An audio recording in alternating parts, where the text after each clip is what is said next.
चलिए स्टार्ट करते हैं। सो लास्ट टाइम हम लोग पढ़ रहे थे, क्या पढ़ रहे थे हम लोग लास्ट टाइम? एटम्स में जो है कुछ क्वेश्चंस किए थे हम लोगों ने। और आ जाए जरा।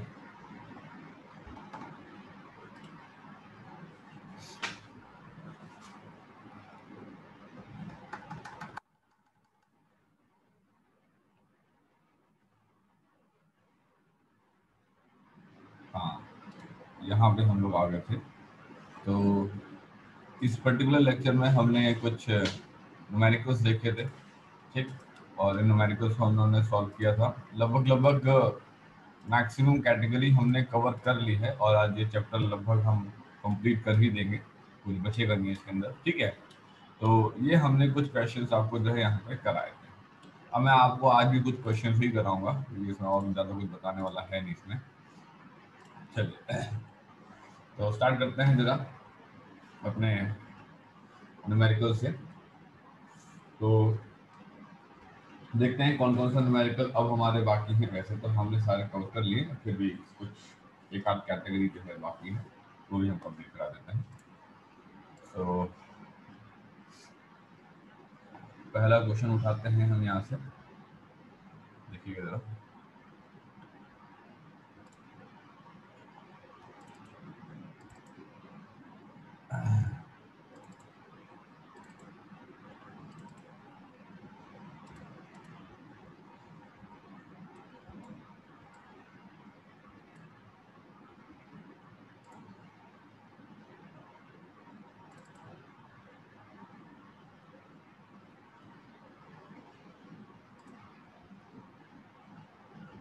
एक मिनट रुकिएगा।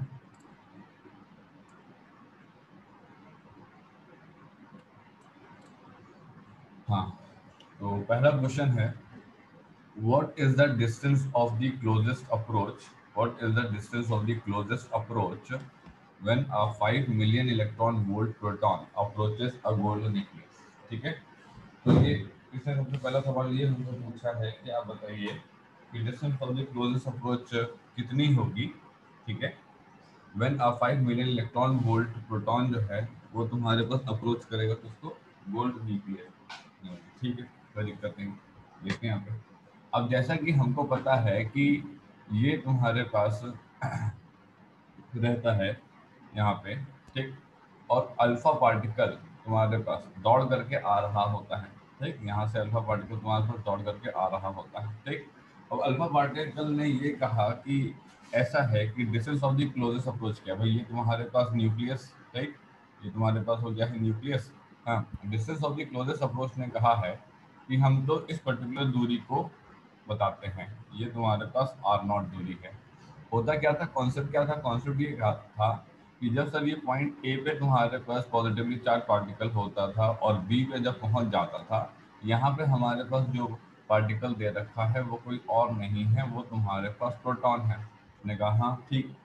अब ये प्रोटॉन, यहाँ पे टोटल एनर्जी अगर हम ए पे देखें तो वो काइनेटिक एनर्जी तुम्हारे पास at A plus potential energy at तुम्हारे पास ए पे कॉरेस्पॉन्ड करेगा। सिमिलरली यहाँ पे टोटल एनर्जी अगर हम बी को देखें तो वो काइनेटिक एनर्जी तुम्हारे पास at B plus potential energy at B को कॉरेस्पॉन्ड करेगा, ठीक है। अगर मान लीजिए आपको distance of the closest circle का फॉर्मूला नहीं भी पता है तो कोई घबराने वाली बात नहीं यार। तुमको इतना तो पता है ना कि इसको मैंने अब तुमको समझाया कैसे था। तुमको ऐसे समझाया था कि जो टोटल एनर्जी तुम्हारे पास होती है, ठीक है, वो total energy at A equals to total energy at तुम्हारे पास बी होती है।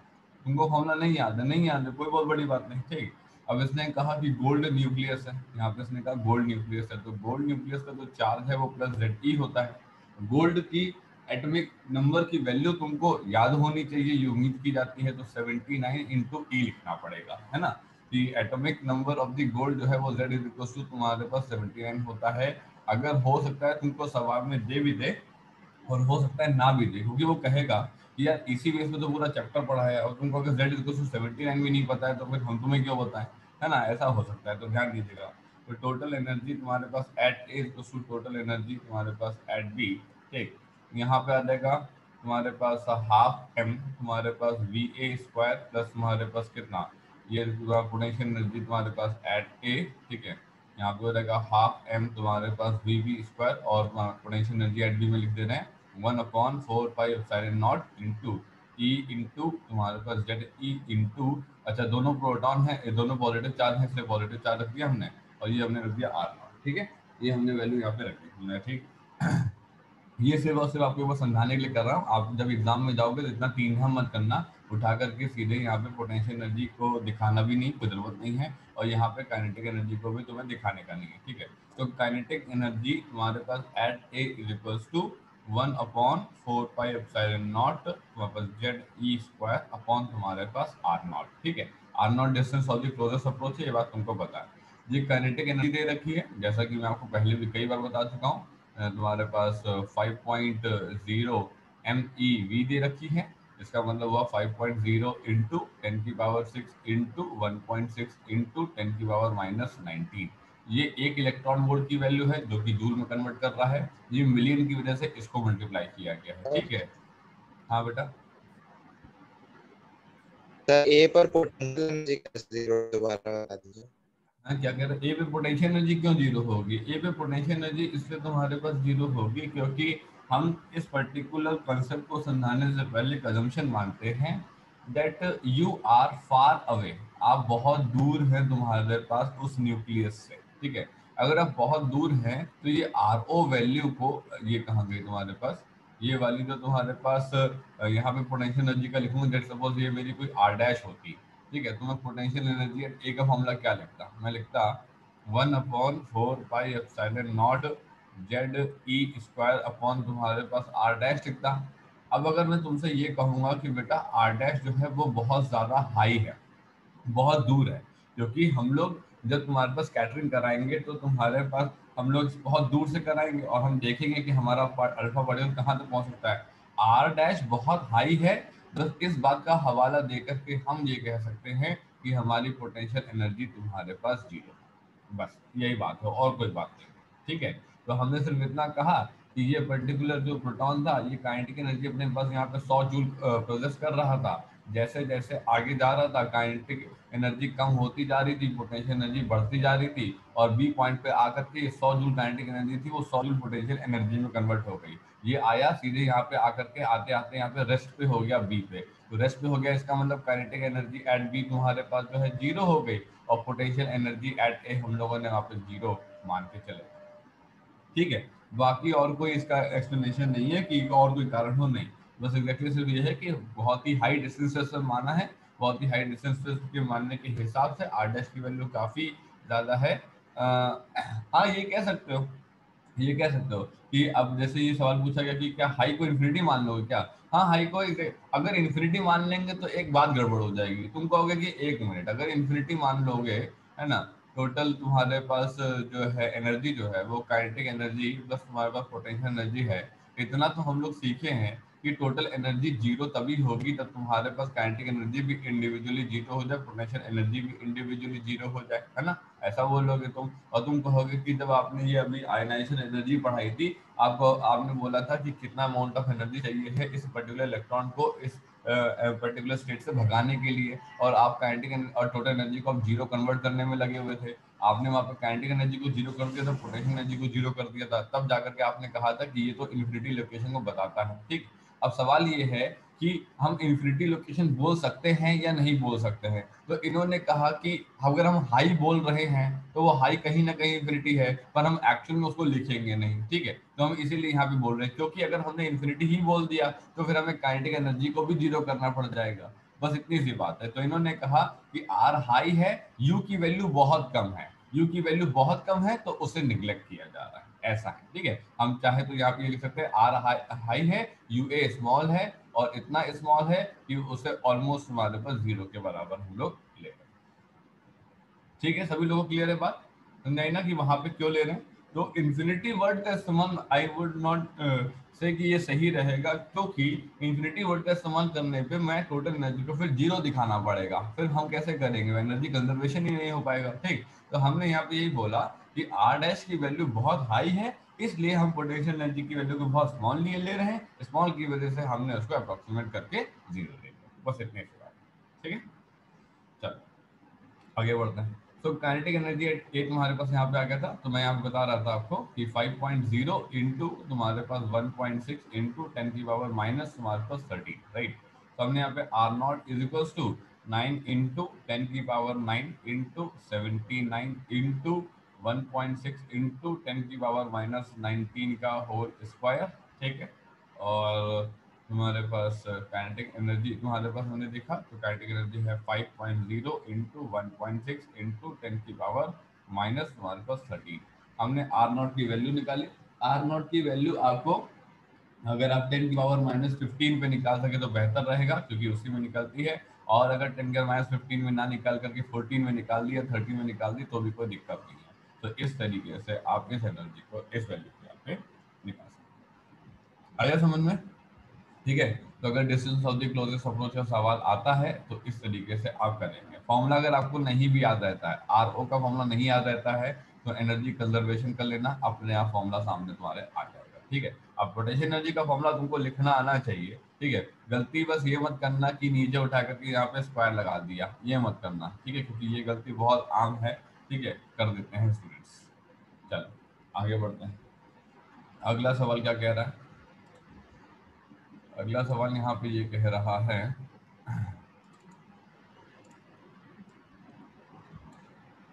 अब इन्होंने कहा इन Geiger Marsden experiment what is the distance of the closest approach to the nucleus of 7.7 electron volt alpha particle before it comes momentarily at rest and reverses its direction, right. अब देखो exactly यहाँ पे क्या हुआ। यहाँ पे इन्होंने कुछ नहीं कहा, यहाँ पे इन्होंने कहा कि हम अल्फा पार्टिकल ले रहे हैं। तो हमें ये पता होना चाहिए कि जब अल्फा पार्टिकल तुम्हारे पास आएगा तो उसमें 2 टाइम्स तुम्हारे पास चार्ज ऑफ प्रोटॉन होता है, 2 टाइम्स तुम्हारे पास चार्ज ऑफ प्रोटॉन होता है। ठीक है। आने वाले समय में हम लोग न्यूक्लियस चैप्टर अगला पढ़ने वाले हैं, जिसमें अल्फा पार्टिकल है ना, neutron, positron, neutrino, anti neutrino, दुनिया भर की चीजें भी आने वाली हैं। ठीक है, तो आप उसको एक एक करके देखेंगे भी। अब जैसे यहाँ पे एकदम सेम सवाल है, तो आर नॉट इज इक्वल हमने क्या लिखा, 1/4 पाई एप्सिलॉन नॉट। ठीक है। जेड ई इंटू तुम्हारे पास कितना, जेड ई इंटू तुम्हारे पास जो है 2 ई। एक मिनट लिख दूंगा, चलिए। जेड ई इंटू तुम्हारे पास जो है 2 ई, जेड ई इंटू तुम्हारे पास 2 ई, एंड देन तुम्हारे पास जो है ये काइनेटिक एनर्जी। ठीक है। अब ये गीगर मार्सेडन एक्सपेरिमेंट में से अगर distance of the closest approach है तो बात तो यार वही होगी। Distance of the closest approach का मतलब है ये तुम्हारे पास जो है आर नॉट वैल्यू है, ये तुम्हारे पास जो है आर नॉट वैल्यू है। ठीक है। ये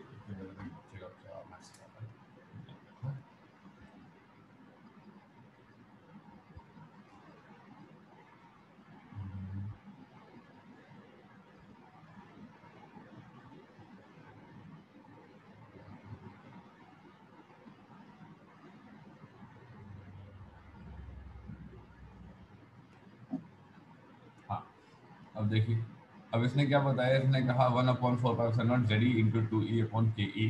अब हमने यहाँ पे निकाला तो ये हो गया 9 इंटू 10 की पावर 9 इंटू जेड ई, मतलब कि अब तुम्हारे पास इसने कहा कि हम न्यूक्लियस बता दिए इसने। ठीक है, पर इसने ये नहीं बताया कि कौन सा न्यूक्लियस है। तो बाय डिफॉल्ट आप यहाँ पे गोल्ड फॉइल एक्सपेरिमेंट के हिसाब से जेड इज इक्वल टू 79 ही लीजिएगा, कुछ और मत लीजिएगा। ठीक है। तो ये हो गया 79 इंटू तुम्हारे पास ये हो गया है 2 इंटू 1.6 इंटू 10 की पावर-19 का whole square upon kinetic energy 7.7 into 1.6 into 10 की पावर-13। ठीक है। और आप आर नॉट की वैल्यू निकाल ले जाएंगे, जो कि आएगी तुम्हारे पास कितना, 29.5 इंटू 10 की पावर-15 मीटर। ठीक है। आप फर्मी में लिख दीजिएगा, बेहतर रहेगा। नहीं भी लिखते हैं कोई दिक्कत नहीं है, बस कोशिश कीजिएगा अगर आप लिख पाए तो बढ़िया रहेगा। ठीक है। तो distance of the closest approach का सवाल कुछ इस तरीके से बनेंगे। और देखिए जरा एक सवाल और देखिए इसके अंदर, इसी कैटेगरी का एक सवाल और है। एक इस सवाल को देखिए, इसने क्या बताया, इसने कहा कि एक alpha particle after passing through a potential difference of 2 into 10 की पावर 6 वोल्ट। एक अल्फा पार्टिकल है, जैसा कि मैंने आपको बताया था ये कि काइनेटिक एनर्जी, ठीक है, gained by charge particle, kinetic energy gained by charge particle, ठीक है, after accelerating through potential difference of v volts is equals to Q into V. ठीक है, ये फॉर्मूला आपको मैग्नेटिज्म में पढ़ाया जाएगा, पर इस्तेमाल वो इसलिए यहाँ पे हो रहा है क्योंकि ये मैग्नेटिज्म चैप्टर नंबर क्या नाम है 4 है और ये चैप्टर नंबर 12 है, तो उसके कॉन्सेप्ट इस्तेमाल होंगे ही होंगे, है ना, ध्यान दीजिएगा। तो एक अल्फा पार्टिकल अगर तुम्हारे पास potential difference of 2 into 10⁻6 volt से एक्सेलरेट किया जा रहा है तो वो सिल्वर फॉइल पे आ रहा है, ध्यान दीजिएगा। ठीक है, अगर आपको सवाल में न्यूक्लियस के बारे में नहीं बताया तो सिंपल सी बात है, आप गोल्ड फॉइल एक्सपेरिमेंट का Z=79 लेना, कोई प्रॉब्लम नहीं है, ठीक है, लेना आराम से। अब ये क्या बोला कि the atomic number of the silver is 47। ध्यान दिया जाए कि इस क्वेश्चन में Z की वैल्यू 47 इस्तेमाल की जाएगी और कुछ नहीं इस्तेमाल की जाएगी, ठीक है, इस क्वेश्चन में Z की वैल्यू 47 ही इस्तेमाल की जाएगी, ठीक। The kinetic energy of the alpha particle at the time of falling on the foil, ठीक है, the kinetic energy of the alpha particle at a distance of 5 into 10 की power minus 14 meter from the impact nucleus, ठीक है, and the shortest distance between the nucleus of the silver to with the alpha particle is कुछ 3 सवाल इसको यहाँ पे आपको जो है बताने के हैं। इसने कहा कि ठीक कोई बात नहीं, 3 सवाल आपको इसको बताने के हैं तो हम कर लेंगे। अब इसने क्या बताया, अब इसने कहा कि काइनेटिक एनर्जी पहला निकालना है, तो इसने कहा कि काइनेटिक एनर्जी ऑफ तुम्हारे पास अल्फा पार्टिकल, ठीक है, kinetic energy of the alpha particle होता है तुम्हारे पास Q इंटू वी, ये होता है तुम्हारे पास चार्ज, ठीक है। अब ये डिपेंड करता है प्रोटॉन लाए हो, डिपेंड करता है ड्यूटेरियम लाए हो, और डिपेंड करता है कि तुम्हारे पास अल्फा पार्टिकल लाए क्या एग्जैक्टली लेकर के आए हो, है ना। तो इसने कहा कि ठीक है कोई दिक्कत नहीं, तो यहाँ पे तो चार्ज के नाम पे आएगा अल्फा, ठीक है, और यहाँ पे वी तुम्हारे पास पोटेंशियल डिफरेंस, ठीक। अब इसने कहा अल्फा का मतलब हो गया 2e और v का मतलब हो गया 2 इंटू 10⁶। इस बात को ध्यान दिया जाए, इस क्वेश्चन में जो चीज नहीं आने वाली, मतलब जो चीज आपसे तुम्हारे पास गड़बड़ हो सकती है वो तुम्हारे पास ये है, ठीक है। इसने कहा ठीक कोई दिक्कत नहीं, तो इसने कहा कि ये तुम्हारे पास एनर्जी है, ये एनर्जी कितनी हम निकाल लेते हैं, 2 इंटू 10⁶ इंटू 1.6 इंटू 10⁻⁻90, ठीक है। हमने इसमें सॉल्व किया 2 to the 4, ठीक है, 16 4 तो 6.4 इंटू 10 की पावर कितना माइनस तुम्हारे पास 13 जूल ऑफ एनर्जी, ठीक है, इतना सभी को क्लियर है। ये काइनेटिक एनर्जी है तुम्हारे पास अल्फा पार्टिकल की at the time of falling on the file. अब इसने कहा कि मैं क्या जानना चाहता हूँ कि kinetic energy of the alpha particle at a distance of 5 into 10⁻14 metre from the impact nucleus. अब मुद्दा ये है कि क्या ये पर्टिकुलर वैल्यू जो हमें दे रखी है 5 इंटू 10⁻14 मीटर, क्या ये हमारा जो है वो distance of the closest approach है क्या, ठीक है, न्यूक्लियस है। अब इसने कहा कि नहीं सर ऐसा, हाँ बेटा, सर जो ये अल्फा पार्टिकल है, ये हाँ तो सिल्वर फॉइल के एटम से रिपेल कर जाएगा ना, हाँ हाँ तो रिपल उस करेगा। समय उसकी काइनेटिक एनर्जी जीरो नहीं होगी? नहीं नहीं नहीं नहीं समझो, अभी भी क्वेश्चन कंप्लीट हो दो फिर मेरे को बताना, ठीक है, मैं तुम्हारे इस क्वेश्चन का तो फिर आंसर करता हूँ, क्वेश्चन कंप्लीट हो जाने दो पहले, ठीक। इसने कहा कि तुम्हारे पास the kinetic energy of the alpha particle at a distance of 5 into 10⁻14 metre from the impact nucleus, ठीक है, ये वैल्यू आई है। अब इसने कहा कि ठीक सर कोई दिक्कत नहीं, अब इस क्वेश्चन को जरा समझना है, अभी क्वेश्चन पूरा हो जाने दो फिर मैं बताता हूँ इसके बारे में, ठीक है। ये तुम्हारे पास रहा होगा इम्पैक्ट न्यूक्लियस, राइट। इसने तीसरे पार्ट में ये भी पूछ लिया, the shortest distance from the nucleus of the silver to which the alpha particle reaches. देखो भैया ऐसा है कि ये अल्फा पार्टिकल यहाँ पे आया होगा, ठीक है, ये रही होगी तुम्हारे पास कुछ, ये रही होगी तुम्हारे पास जो है शॉर्टेस्ट डिस्टेंस r0, ठीक है, इसने हमसे ये पूछी गई है, लेकिन एक चीज और हमको बताई गई है 5 इंटू 10⁻14, है ना। इसने कहा कि एक काम करते हैं, इस क्वेश्चन का सेकंड पार्ट सॉल्व करने से पहले, ठीक है, हम इस क्वेश्चन का थर्ड पार्ट को समझते हैं जरा एग्जैक्टली क्या है। अगर हमको r0 निकालना है तो सिंपल सी बात है a और तुम्हारे पास b, ठीक है ना, a और तुम्हारे पास b होगा, यहाँ पे होगी अपने पास काइनेटिक एनर्जी और यहाँ पे होगी अपने पास क्या पोटेंशियल एनर्जी, है ना। अगर हम काइनेटिक एनर्जी तुम्हारे पास at A is equals to potential energy तुम्हारे पास एट बी अगर हम करते हैं, इसका मतलब ये हुआ कि काइनेटिक एनर्जी एट ए को हम लिखते हैं और हम ये कह देते हैं कि 1/4 पाई एप्सिलॉन नॉट, ठीक है, 2E इंटू तुम्हारे पास 47E अपॉन तुम्हारे पास R naught. Kinetic energy at A क्या है, ठीक है, जिसको आप ये सोच रहे हो कि ये kinetic energy at be given है, वो एक्चुअल में kinetic energy at A given है। तो ये जो काइनेटिक एनर्जी है, ये kinetic energy at A given है। इसने कहा कि एक अल्फा पार्टिकल पहले किसी पोटेंशियल डिफरेंस 2 × 10⁻⁶ वोल्ट से तुम्हारे पास आता है और सिल्वर फॉइल पे गिरता है। ये जो गिरता है ना, वो यहाँ नहीं है, ये नहीं है तुम्हारे पास, वो यहाँ पे है, ये वाला पॉइंट के बारे में बता रहा है, ठीक है। तो काइनेटिक एनर्जी एट ए तुम्हारे पास ये गिवन है। इसने कहा ठीक है। अब इसने कहा कि चलो हम जरा आर नॉट निकाल लेते हैं, फिर सवाल को समझते हैं कि क्या हुआ। R naught is equal to हो गया 9 × 10⁻⁹ इंटू 2 × 47 इंटू 1.6 इंटू 10⁻, तुम्हारे पास 19 का whole square upon kinetic energy at A joule में आनी चाहिए, जूल में ऑलरेडी गिवन है सर, कोई दिक्कत ही नहीं है। तो 6.4 इंटू तुम्हारे पास कितना, ये हो गया है 10⁻⁻13, ठीक। जब हमने इस पर्टिकुलर वैल्यू को निकाला तो हमारी आर नॉट की वैल्यू कितनी आई, 3.4 इंटू 10⁻⁻14 मीटर आई। इसका मतलब है ये जो दूरी दे रखी है, ये दूरी है 3 इंटू 10⁻3.4 इंटू 10⁻⁻14 मीटर, ठीक है। हमने पहला और तीसरा पार्ट सॉल्व कर लिया। अब इसने कहा कि हम क्या चाहते हैं ना, कि आप kinetic energy of the alpha particle हमको दो, जो कि 5 इंटू 10⁻⁻14 पे है। इसका मतलब ये हुआ कि ये भाई साहब जो है कहीं यहाँ पूछ रहे थे, है ना, ये भाई साहब जो है यहाँ से लेकर के कहीं यहाँ पे पूछ रहे थे। ये कोई एम पॉइंट था और ये जो कोई एम पॉइंट था, इनकी दूरी 5 इंटू 10⁻⁻ तुम्हारे पास 14 मीटर थी। यहाँ पे इनको क्या चाहिए है, यहाँ पे इनको चाहिए है काइनेटिक एनर्जी एट एम की वैल्यू। इसने कहा कि ठीक है, मतलब ये एक्सट्रीम पॉइंट की बात नहीं कर रहा है, इसने ए और बी में तुम्हारे पास जो इस्तेमाल करना था वो इसने distance of the closest approach में इस्तेमाल कर लिया है। Now what they want is the kinetic energy of the alpha particle at a distance of 5 into 10⁻⁻14 metre.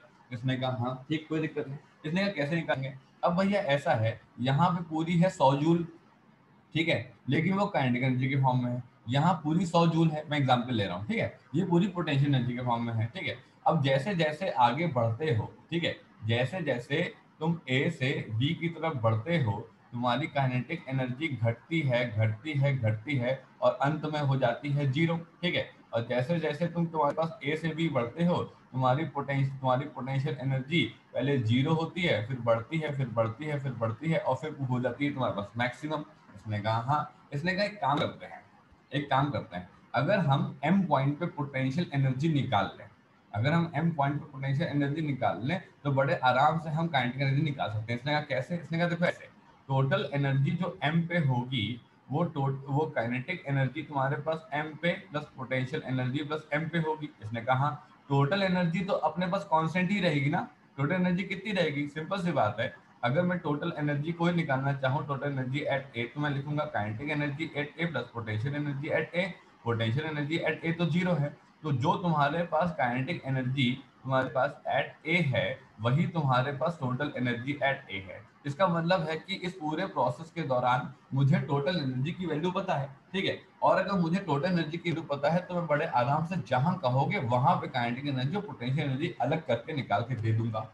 इसने कहा अच्छा बहुत बढ़िया है फिर तो इसने कहा एक काम करो, पोटेंशियल एनर्जी एट तुम्हारे पास एम निकालो। तो मैंने निकाला 1/4 पाई एप्सिलॉन नॉट, ठीक है, 2E इंटू तुम्हारे पास 47E अपॉन तुम्हारे पास इस वैल्यू को हम आर डैश ले लेते हैं, ठीक है, हमने ले लिया आर डैश। ये क्या हो गया 9 into 10⁻⁹ into 2 into 47 into 1.6 into 10⁻⁻19 का whole square upon R dash की वैल्यू। ये हो गया है तुम्हारे पास 5 इंटू तुम्हारे पास 10⁻⁻14, राइट। सो यहाँ से हमने जो है क्या नाम है पोटेंशियल एनर्जी की वैल्यू निकाली, पोटेंशियल एनर्जी एट एम की वैल्यू निकाली। पोटेंशियल एनर्जी एट एम पे जो वैल्यू आई है वो वैल्यू है तुम्हारे पास 4.3 इंटू 10⁻⁻13 जूल ऑफ एनर्जी आ गई तुम्हारे पास वैल्यू। अब तुमने कहा था नहीं पोटेंशियल थोड़ी ना चाहिए थी, काइनेटिक चाहिए थी। अरे ठीक है, total energy at M is equal to kinetic energy at M plus potential energy at M. तो 6.4 into 10⁻⁻13 minus 4.3 into 10⁻⁻13 is equal to kinetic energy at M. तो 2.1 इंटू 10⁻⁻13 जूल ऑफ एनर्जी होगी तुम्हारे पास काइनेटिक एनर्जी एट एम। इस तरीके से हम लोग इस सवाल को निकालते हैं। सभी लोग को बात समझ में आई? ये सवाल में क्या दिया गया था? पहली बात, इस सवाल में ये न्यूक्लियस का जो तुम्हारे पास एटॉमिक नंबर है वो 79 नहीं बल्कि 74 इस्तेमाल करना पड़ेगा, क्योंकि सवाल सिल्वर फॉइल के लिए दिया गया है, पहली बात। दूसरी बात, इसने जो ऊपर का स्टेटमेंट लिखा था ये आपको ध्यान देने वाला है, क्योंकि बच्चा जब एटम वाला चैप्टर कर रहा होता है तो उसको ध्यान नहीं आता यार ये कैसे निकालेंगे, आखिर ये इन्होंने क्या दे दिया है। तो इसको निकालने का फॉर्मूला तो ये है, मैंने कई बार बताया है, ये आप निकाल लेंगे। ये हमको काइनेटिक एनर्जी एट ए दे रखी थी, ठीक। अब इसने कहा कि हमको kinetic energy of the alpha particle at the time of falling on the foil. Time of the falling on the foil लोग ये सोच लेते हैं कि वो यहाँ पे है, नहीं, जब भी ये गिवन होगा यहाँ पे होगा। तुम खुद ही सोचो, अगर वो काइनेटिक एनर्जी तुमको दे रहा है तो तुमको क्या बी पे काइनेटिक एनर्जी दे देगा? क्या बी पे तो दे ही नहीं सकता, वो तुमको ए पे देगा। ए पे देगा तो हम लोग ये पर्टिकुलर वैल्यू को यहाँ पे निकालेंगे। बात क्लियर हुई? फिर इसने कहा था कि शॉर्टेस्ट डिस्टेंस निकालो, हमने शॉर्टेस्ट डिस्टेंस भी निकाल के रख दिया। तो ये एक तरीके से हमारा वो पॉइंट नंबर 3 है और ये एक तरीके से हमारा पॉइंट नंबर 2 है। तो टोटल एनर्जी निकालनी थी, टोटल एनर्जी निकाल ली। टोटल एनर्जी जो तुम्हारे पास थी वो हमने काइनेटिक एनर्जी ए से निकाल ली। फिर हमसे एम पूछा था। अब ये M, N, P, S, T कुछ भी पॉइंट दे दे तुमको, कि यहाँ दे दे, कभी कभी यहाँ दे दे, कभी यहाँ दे दे, कोई भी पॉइंट दे दे, बड़े आराम से तुम यहाँ पे सवाल को निकाल लेगा। अभी क्लियर हुआ डाउट जिसने पूछा था काइनेटिक एनर्जी वाला? बात समझ आई इस क्वेश्चन में? तो हाँ, इस तरीके से ये पर्टिकुलर क्वेश्चन होगा। ये बहुत इंपॉर्टेंट सवाल है, ये बहुत ही इंपॉर्टेंट सवाल है, मतलब बोर्ड एग्जाम में आने लायक सवाल है। ऊपर वाले सवाल पर देखो डायरेक्टिव फॉर्मूला बेस्ड थे, उसमें कुछ ऐसी बात बताने वाली नहीं थी। इस सवाल में गलती होने के चांसेस ज्यादा हैं, तो हो सकता है कि तुमसे जो है ये सवाल यहाँ पे पूछ लें। बात क्लियर हो रही है? ठीक है, कोई दिक्कत तो नहीं। अब देखिए एक सवाल और है जो कि एक नंबर की कैटेगरी में आता है, उनको भी देख लीजिए क्या है। हाँ, एक मिनट, हाँ, सवाल उठाना पड़ेगा। ये फ्रीक्वेंसी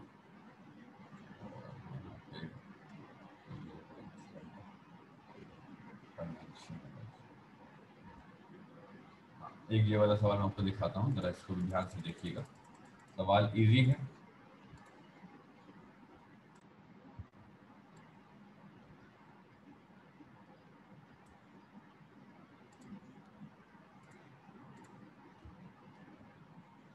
अब ये एक सवाल देखो, ठीक है। एक मिनट में तो बैटरी लगा दूँ।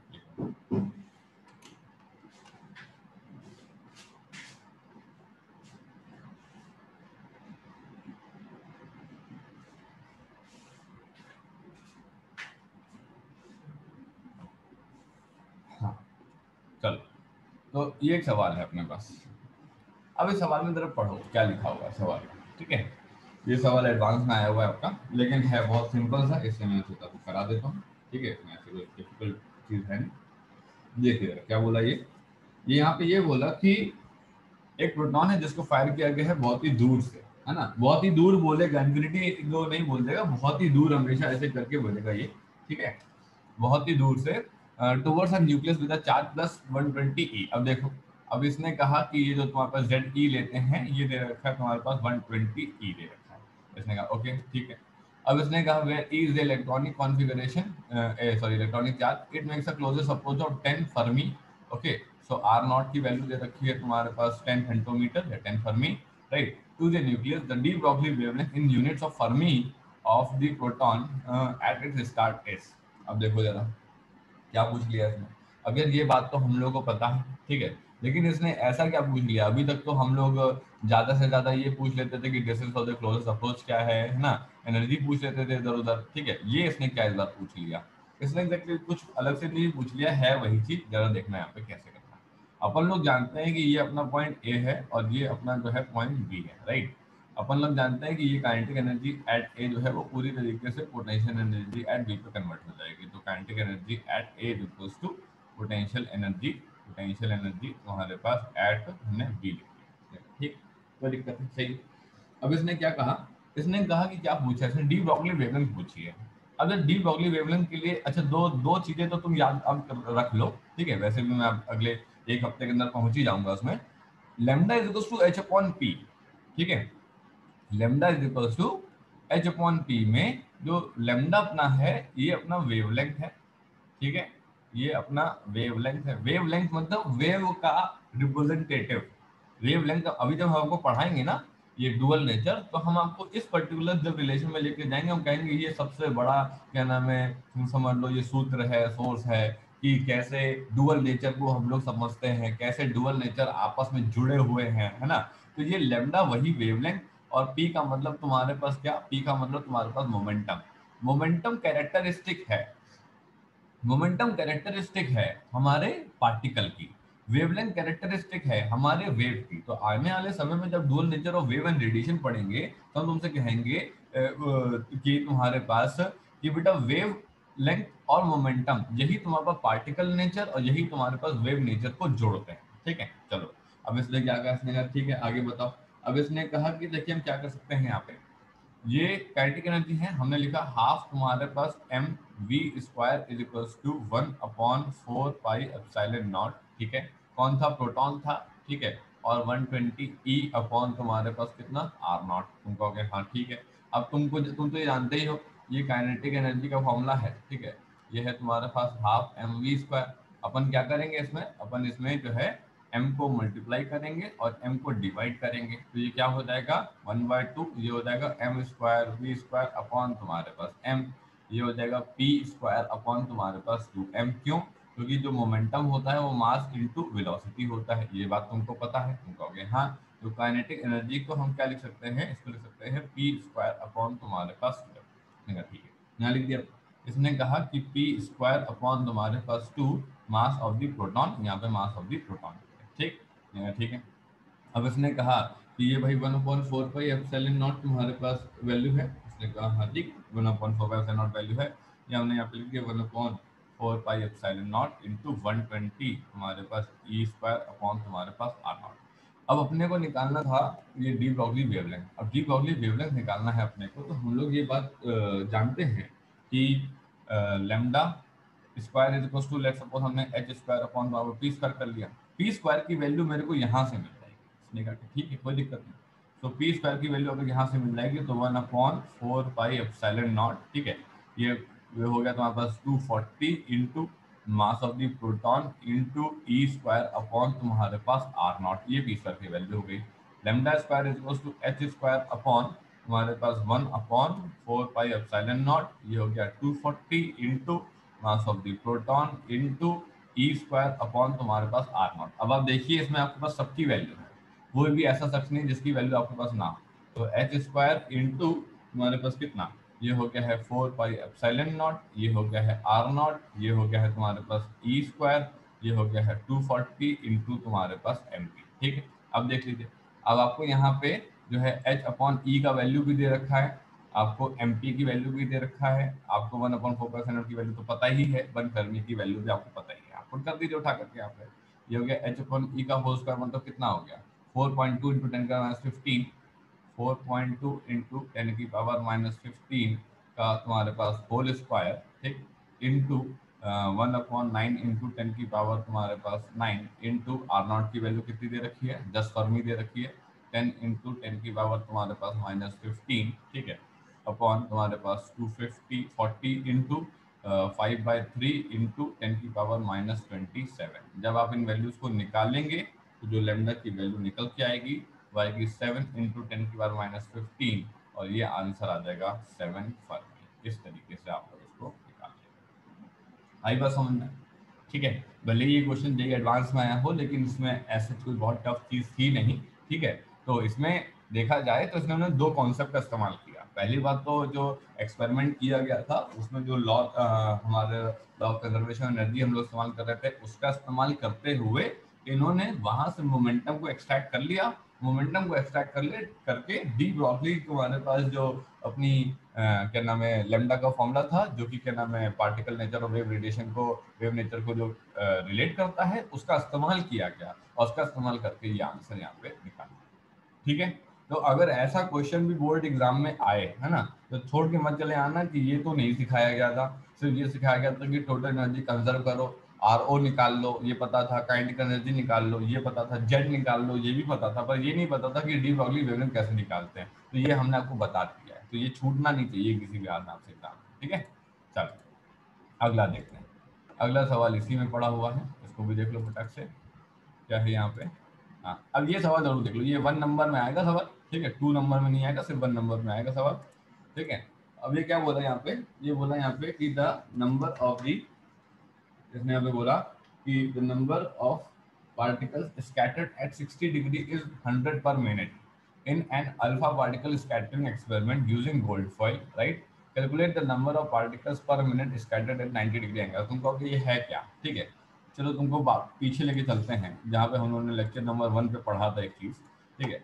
तो लेक्चर नंबर 1 पे हम लोग पढ़ रहे थे, तो हम लोग ने ये गीगर मार्शेल्डन एक्सपेरिमेंट पढ़ा था, और इस गीगर मार्शेल्डन एक्सपेरिमेंट में पढ़ने के बाद अंत में हमने आपको एक फॉर्मूला दिया था, ठीक है, जिसमें हमने m is equal to n naught small n s D square upon M B square 1 upon sine square 4 theta by 2 दिया था, है ना। इस फॉर्मूले का इस्तेमाल में सिर्फ और सिर्फ ये शख्स आता है बस, बाकी किसी की जरूरत नहीं, बाकी किसी की जरूरत नहीं है, ठीक है। तो इसने कहा कि n का मतलब कि नंबर ऑफ अल्फा पार्टिकल तुम्हारे पास जो है यहाँ पे कितने स्कैटर्ड हुए हैं एंगल थीटा पे, और थीटा का ये एक रिलेशन है जिसपे सवाल 1 नंबर पे बन सकता है, ठीक है। आपसे मतलब ये पूछ सकते हैं कि फलाना रिलेशन बताओ, लेकिन ये रिलेशन इतना कॉम्प्लेक्स है, हो सकता है ना भी पूछे, है ना, ऐसा भी हो सकता है। लेकिन आपसे ये तो जरूर पूछ सकते हैं कि भैया एन और थीटा के बीच में एक वेरिएशन है, इस पे वो एक न्यूमेरिकल बना सकते हैं, उसने कहा कि ठीक है कोई दिक्कत नहीं।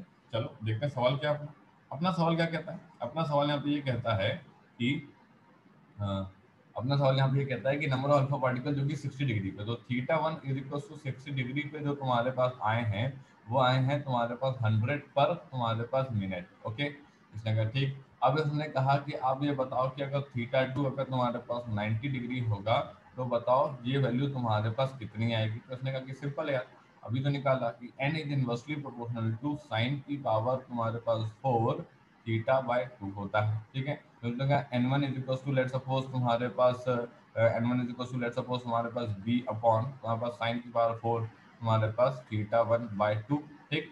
अब तुम कहोगे कि ये क्या चीज है, हाँ सही है, ठीक है। तुम कहोगे ये कि क्या चीज है, ये b क्यों लिख दिया, अरे b c d जो तुम्हें जो लिखना है वो लिख दो, जब अपन कांस्टेंट लिखते हैं तो कोई फर्क नहीं पड़ता हमने क्या लिख दिया, ठीक है, आप कुछ भी लिख दो कोई फर्क नहीं पड़ता, ठीक। तो n2 इज इक्वल टू कितना हो गया, ये हो गया b अपॉन तुम्हारे पास साइन की पावर 4 तुम्हारे पास कितना थीटा 2 अपॉन 2, बस अब कुछ करना ही नहीं, आराम से निकालो 92 upon n1 is equal to b upon sine की पावर 4 तुम्हारे पास थीटा 2 अपॉन 2, ठीक है।